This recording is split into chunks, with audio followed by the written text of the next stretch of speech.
First of all, I'm not a scientist.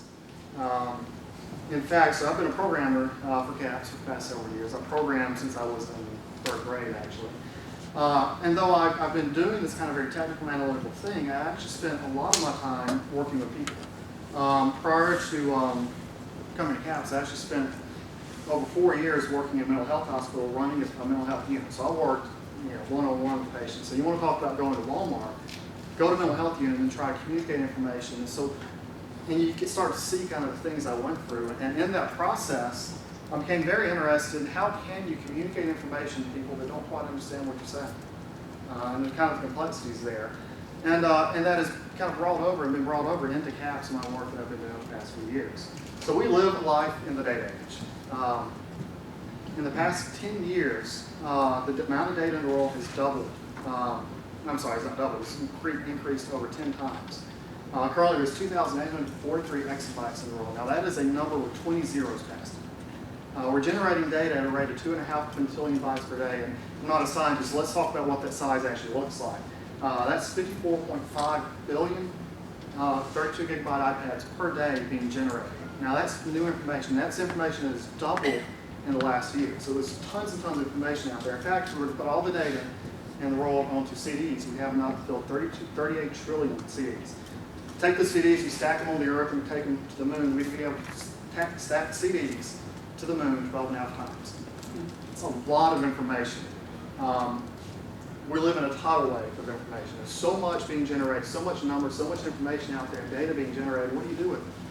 So you wake up in the morning, you go to work, you look at your phone. We are overwhelmed with information. And so as humans, it's too much. It's beyond what we can understand. So what we start to do is we cut down. We say, hey, I'm going to look at this information. I'm going to cut it out. And so we become very selective in what we work with. And so when you're working with data, one thing that we've thought over the past few years is how can you get people to pay attention to the information you need them to pay attention to. We started our work in this as we were developing the MyDHR online application for food assistance. Now, food assistance is a very complex system. In fact, it's almost as complex as filling out your taxes. So to fill out and create and get on the food assistance program, go through a very complex process. We have to do this system. There are people at third grade education level. So we work through that. We look at the way of visualizing things. So, in a good presentation about data, I'm going to start by throwing some numbers at you. Good way of looking at it. This is some of the numbers that we've looked at over the past couple years. I'm going to see if you see anything in these. 7,504, 1495, 6.35 to 1, and 34. So if you're looking at that information, does it mean anything to you? Do you see a pattern there? There's something there. There's something in that. There's information. Doesn't make a whole lot of sense. We're showing it out of context. So let's start to put some context into that. So in in 2010, these are the applications by race for food assistance in the state of Alabama, and actually particularly in Mobile County. So what we start to see is we go from April forward, there was an increase. Now, what happened in April 2010 in Mobile County that might have caused people to apply for food assistance? Those who might remember, that was actually when the Gulf Coast oil spill happened. If you look at it, there's even a kind of more significant increase. We come down here from a very small amount to very large. If we zoom in on that, so these are the Asian applicants, we see that they jumped from nearly nothing all the way up to 59 applications in a month. So why was it? What was going on there? Why did that spike happen? And what actually happens is the Gulf Coast oil spill caused shrimping industry and fishing industry to get hurt. Well, that had a significant impact on the Asian population because there is a large Laotian population in Mobile County that are shrimpers.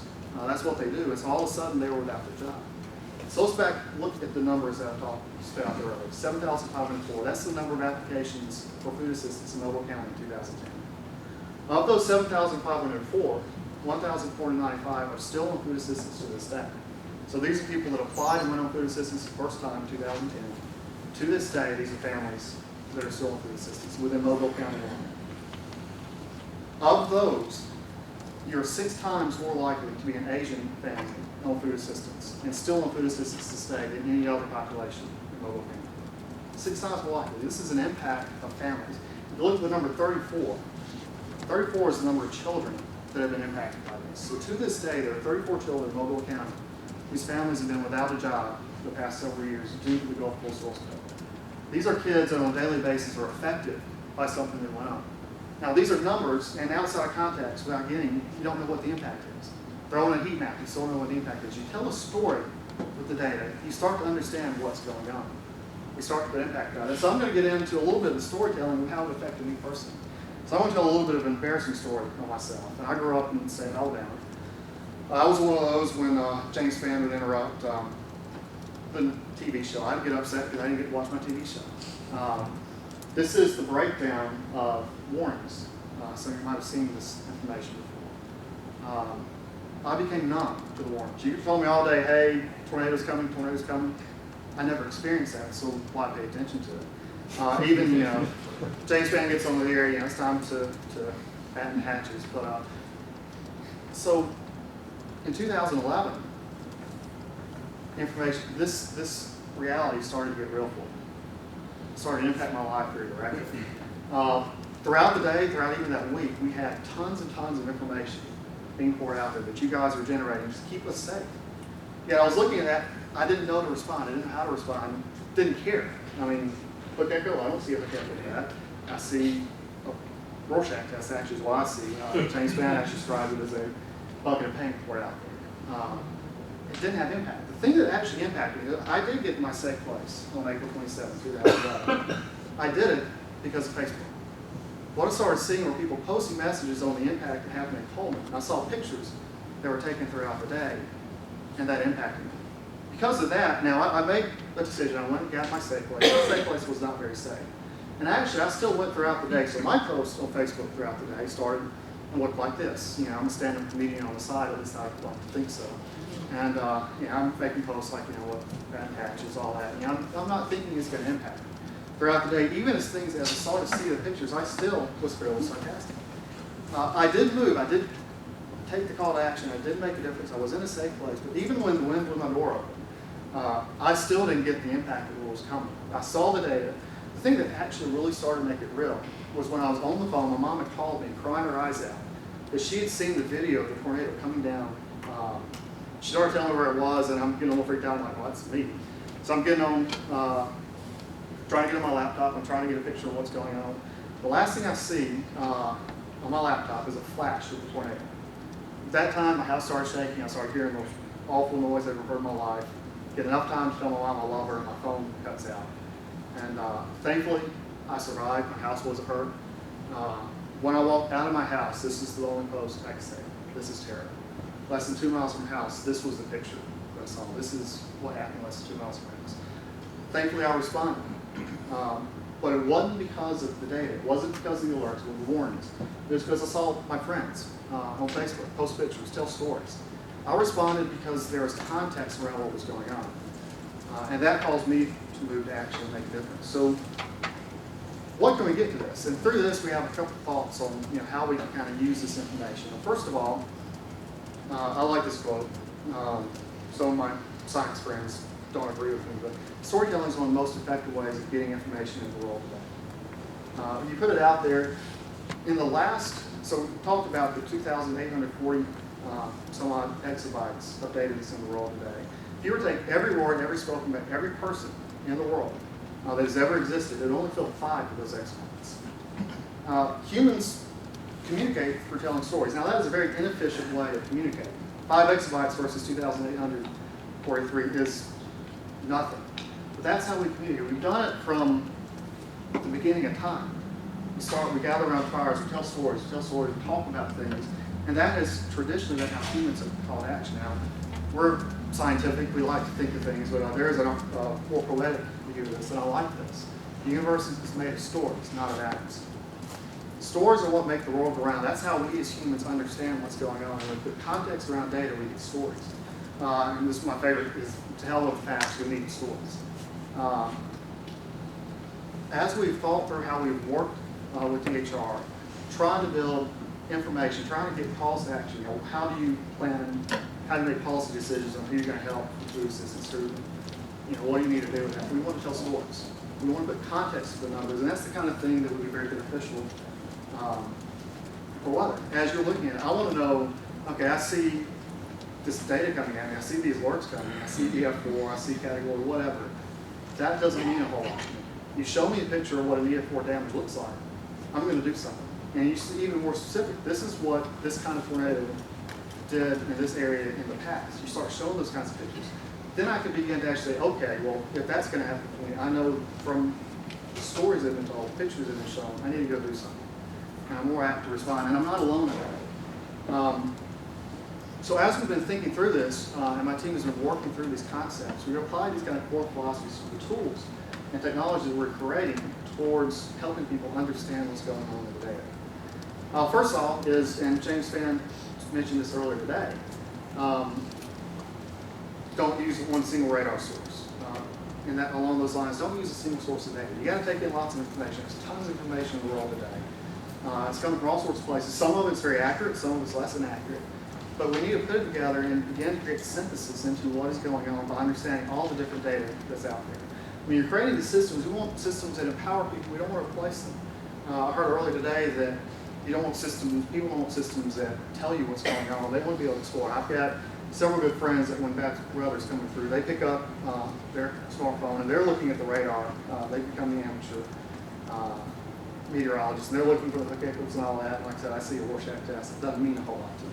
But other people can do that. So what we need to do is create systems that empower people to explore and navigate through the data themselves in the way that they need to understand it. So it's multiple ways of showing information, multiple ways of getting to it, and empowering people to come up and make their own discoveries. As they're doing that, you also need to guide them. Help them figure out, is this a good way of showing information? An example I give along these lines is a big popular thing that Excel did at one point, I think is a horrible idea, is the idea of a 3D bar chart. Those are the most useless ways of showing information I've ever worked with. You can't tell anything that's going on. But it's something the tool lets you do, but that was a bad idea. So as they're developing the tools, we need to help people say, hey, yeah, this is a good way of looking at this kind of information. But we don't want to force them down those paths. We want to let them look at it and then be flexible in how we deal with that. Understanding that people learn differently. I'm a very visual learner, as you've heard from the story. Got other friends that are numbers, and they understand the numbers and facts, so that's what they want to get into, and that's great for them. But if you want to tell me something, show me a picture, tell me a story. If you want to tell the people I work with through the food system program how to get the information, show them and tell them stories, show them pictures. And you're able to communicate the information to them in effective means and efficient means. We're flexible in how we do that. And also be approachable. Come into a system that looks like a scientist needs to be using it. You come into a weather alert that looks like scientists need to be reading it. People don't pay attention to it. They move on. There's so much data in the world, they've got to pick. There's a very narrow bandwidth of what we're able to understand, so they pick and choose. So it needs to be something that's approachable to them. And so those are the things, the kind of concepts we're coming into. So let's look at an idea that we have of something that might help you guys as you're figuring out how to hone the messages, as you're looking and doing research. So we're going to begin, a storm's coming. You have a weather alert that's coming out. We know an area that's going to be affected. We want to start to gather some information. So as certain weathermen, any random weatherman will do, starts to figure out something, they can interact with the system and say, hey, there's something geographically going on, and they turn on the black box. And what this black box starts doing is sucking up all the information that's out there. The Twitters, Facebook posts, pictures that are posted, weather information, video that's coming from media broadcasts. Processes it, does some different analysis of things such as you've got Twitter posts and the machine's able to look at it and say, hey, is this person happy? Are they sad? Are they anxious? Do things like that. So then all of a sudden you get that data coming in. It's tagged geographically, it's tagged in a time. You're combining with pictures that we've taken with the broadcast, with the time that alerts are going out. And we get all that. We create some visualization tools, and we give smart people the ability to access this information with the idea that smart people plus good visualization equals idea, equals discovery. So what might this tool look like? So the proposal that we'd like to see is going to look something similar to this. What we have here are multiple ways of looking at information. It's multiple information sources being shown at once. And you begin to interact with the system by selecting an event. So go back to that black box mentality and go and say, hey, I want to go look at tornado event of April 27th. We pull that up, and what's going to happen in the system is it's going to get all that information we gather in the black box and start displaying. For instance, it's going to put all the tweets on a map and let you be able to get into them. You see the color code that's there. That's the sentiment analysis. Are these people happy? Are they upset? Down here is when I would have been happy before the storm came through. After it, my post changed significantly. Okay, so we're doing that. We're also basing it where we're bringing in media. So for instance, if you want to see, this an ABC 3040 or Fox News, whatever the source of media is, we're going to pull that in, and we tie that to the time. Okay, so there's a timeline at the bottom that shows information. We're also pulling in the weather, so we have radar. We have actually what's going on, so you see geographically where the tweets are going. You see the emotional state of the people, and then you see what's happening in the weather aspect. You pull all this information into a system. You see the information that's going on the TV, the alerts that are coming from the weather service, the time, when alerts pop up, how do people respond to that? And you show it over time. So what you have is the ability to say, okay, I want to start the day. I want to see what was on the news. I want to see the alerts that are coming. I want to see what the weather looked like, how people were feeling the day, where they were. And then as you press play, you actually see the information change. You see the message change. You see the alerts change. You see the reaction of people on the Twitter messages. You pull up Facebook pictures and see that information. All this is encoded in a black box as you see over time. And as you make discovery, as you learn from that, as you use things like social cognitive theory, and you figure out, okay, I say this message and I see this response. You can tag your notes to it, annotate it, make discovery, feed that back into the system, and then begin to change your message over time. All right, well, we see that the effect of this message wasn't quite as effective. We didn't have the results that we expected. Let's hone it. Let's change it. Or let's send this. You want to do an actual experiment. Let's send message A to geographic area A, and message B to another geographic area. Let's see the difference. How does this actually affect? Does the wording in the response, does the information that's coming on TV, does it cause a difference? So we begin to put a story behind the information that's happening, and then you begin to be able to break down and hone your message in a way that actually makes sense, and be able to get the feedback. As scientists get the feedback and say, hey, statistically, here's what happened, here's how people responded. And get this coded by time so you can track it over time, see the effect geographically, see the effect time, see the media, see all these things together in place. So now we have a tool that gives you the ability to really kind of start to figure out, test things, and understand. Now this is a tool that's theoretical right now. It's using a lot of the technology and visualization tools we've actually implemented for DHR. We have a system very similar to this that we're building for DHR that shows some of these information for food assistance applications, how they change over time, and be able to track it. What we like to do is take this information, apply it to the work that you guys do, and see, is there something we can partner with? Is there information and discoveries we can make by visualizing information in a way that starts to really hone and change things in a pretty powerful way. That's my first presentation, the first thought. Now we'll come back in a little bit. I'll give you guys, I would love some feedback on what you guys think about it.